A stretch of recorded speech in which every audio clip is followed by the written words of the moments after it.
네, 이렇게 검찰의 수사 보충으로 윤모 총경의 수상한 주식 거래 의혹도 새롭게 알려졌습니다.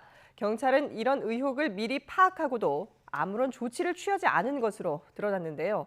제 식구 감싸기 수사가 아니냐는 비판이 일고 있지만 경찰은 석연찮은 해명만 내놨습니다. 김대겸 기자의 보도입니다. 경찰은 지난 5월 버닝썬 사건과 관련해 윤모 총경에 대한 대대적인 수사를 벌였지만 밝혀낸 혐의는 거의 없었습니다. 뇌물과 김영란법 위반 의혹에 대해서는 밝혀내지 못했고 결국 직권남용 혐의로만 검찰에 송치했습니다. 제기된 의혹에 비해 금액이 적거나 대가성이 인정되지 않는다는 이유에서였습니다.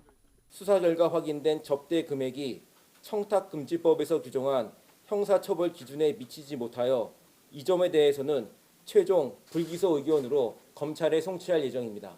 사실상 면죄부를 줬다는 비판이 쏟아지자 경찰은 엄정 수사를 약속했습니다.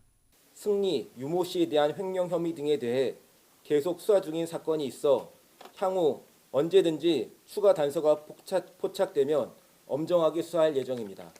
그러나 검찰 수사 결과는 달랐습니다. 윤 총경과 승리 사이에 연결고리 역할을 한 노건 C&I 전 대표 정모 씨가 수사 무마를 대가로 윤 총경에게 공짜 주식 등을 건넨 정황이 검찰 수사로 새롭게 알려진 겁니다. 그런데 경찰도 이런 사실을 미리 알고 있었던 것으로 드러났습니다. 해당 의혹을 4개월 전부터 수사했지만 결국 결론을 내지 못했던 겁니다. 경찰은 이에 대해 검찰과 달리 경찰 수사는 윤 총경의 유착 의혹에 대해 초점이 맞춰져 있어 검찰과 판단이 다를 수 있다고 설명했습니다. 또 검찰이 애초 자신들이 넘긴 자료 이외에 추가로 정황을 확보해 구속영장을 청구했을 가능성도 있다고 말했습니다. 경찰은 윤 총경을 감싸려는 의도는 없었다는 입장이지만 봐주기 수사를 한 것 아니냐는 의혹도 만만치 않습니다. YTN 김대겸입니다.